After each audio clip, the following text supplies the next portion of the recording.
Hey everyone! Before we jump in, make sure to hit that subscribe button so you don't miss any of these real, gripping stories. The notification hit my phone like a punch to the chest. Your wife posted a new reel. Normally, it wouldn't mean anything. She posted all the time quotes, outfits, gym mirror shots. But before I even opened it, something tightened inside me. Like bracing yourself before pulling back a curtain you're not sure you want to see behind. The reel autoplayed. She turned slowly toward the camera, chin lifted, eyes glowing with that practiced confidence she'd built over the past few months. The audio snippet was Destiny's Child, that independent women line. The shoes she wore were mine. I had bought them. And her caption read, "Love being my independent era sparkles." I exhaled through my nose. Not anger, just exhaustion. She'd been talking a lot lately about phases and finding herself. Fine, people change. But something about this felt like it wasn't for me. Then I saw it. A comment pinned at the top because she had liked it. "You always were proud of you." From a guy named JM. I tapped his profile. A few gym selfies. A motorcycle. Not a coworker. Not family. Not anyone she'd ever mentioned. And definitely not someone who should know the parts of her life that were ours. My chest went hollow, not because I knew anything, but because I didn't. And not knowing has its own kind of torment. I didn't confront her right away. I waited until she came home from her late meeting, tossing her bag on the couch and kicking off her heels like she'd won a trophy. She smelled of coconut lotion with just a trace of men's cologne. Something woodsy.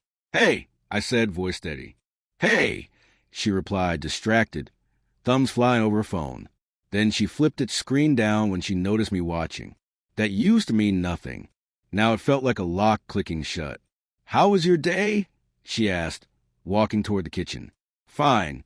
Saw your new post," I said. She froze just for a breath. I caught it, a half-second tension in her shoulders before she forced a smile. "Oh, yeah? Just messing around. Who's JM?" I asked casually, as if it were a thought that wandered into my head. She didn't look up from the fridge. The guy who commented, I pressed. "Oh," she said, pulling out a water bottle. "Just someone from the gym. One of those friendly comment types." She drank too long. "Why did he say you always were?" I continued. She shrugged. "I don't know, babe. People comment random stuff." But she didn't meet my eyes.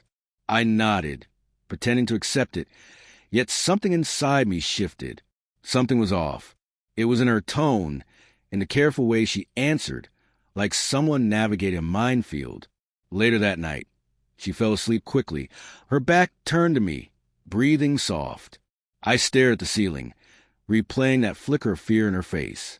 People don't get scared unless they're protecting something. I didn't want to become that husband. Suspicious, paranoid, checking passwords and receipts. That wasn't love. That was surveillance. And yet, for the first time in our marriage, I felt my trust slip. 2 days later, the next clue appeared on its own. Breakfast. She was in a rush, hair up, half-applied mascara, when her phone buzzed. She glanced, then turned it upside down again. "The gym guy?" I asked before I could stop myself. She tensed. "Why are you being weird about this?" "Because you're acting weird," I said. She slammed her coffee cup down harder than needed. "I told you he's nobody." "Stop digging for problems," she said, voice trembling. I wasn't digging.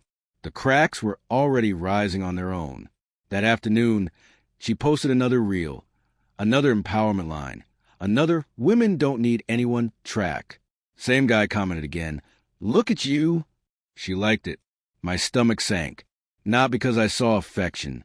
There wasn't any, but because I saw familiarity. Worse. I didn't respond. I didn't comment. I stayed quiet, holding myself together, waiting. Then something unexpected. He replied to his own comment. "Wish I could see you again." She didn't like it this time. She deleted it, but not fast enough. In that half-minute, everything in me fell out of place. She came home humming as if nothing had shifted in our world, like she hadn't just deleted the line that exposed the edge of something I wasn't meant to see. I watched her take off her jacket, smile at her phone, slip into the bedroom. When she came back out, I asked quietly, "When were you to tell me you saw him again?" Her face went pale. "What?" "Don't lie. I saw the comment before you deleted it." "I didn't," she started, then stopped. Jaw flexed. "It's not what you think." "Then what is it?" "Explain." She wrapped her arms around herself. "He's someone I knew before us. Before we were married. Before we were together. Years ago. We went on a few dates. It meant nothing. Did you tell him you're married now?" "Yes," she said too quickly. "And he still wants to see you again." I watched truth flicker behind her eyes, retreating over and over like she was deciding whether to give it to me or bury it deeper. "Did you see him recently?" I asked again. Her silence spoke volumes. "How long?" My voice dropped raw. "It wasn't supposed to be anything. He messaged months ago, just friendly stuff. Then I ran into him at the gym. I didn't think it mattered," she whispered. "Is it harmless now?" She looked down. I realized the honesty stung more than any lie could. The world felt muted. The refrigerator humming, a car passing, a bird chirping, but the room itself seemed to hold its breath. "Are you cheating on me?" I struggled. "No," she said, and I believed she believed it. "But I like the attention." I closed my eyes.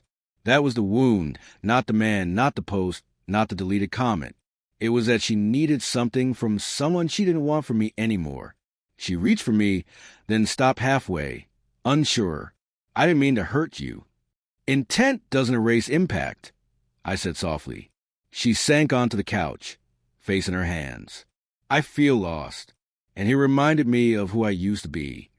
"That's not an excuse," I said gently. "I know. So what happens now?" She didn't answer. And in that silence, I realized she didn't know if she wanted to fight for us. That night, she slept on the couch. I heard her crying quietly around 2 a.m. I thought about going to her, offering comfort, forgiveness, anything.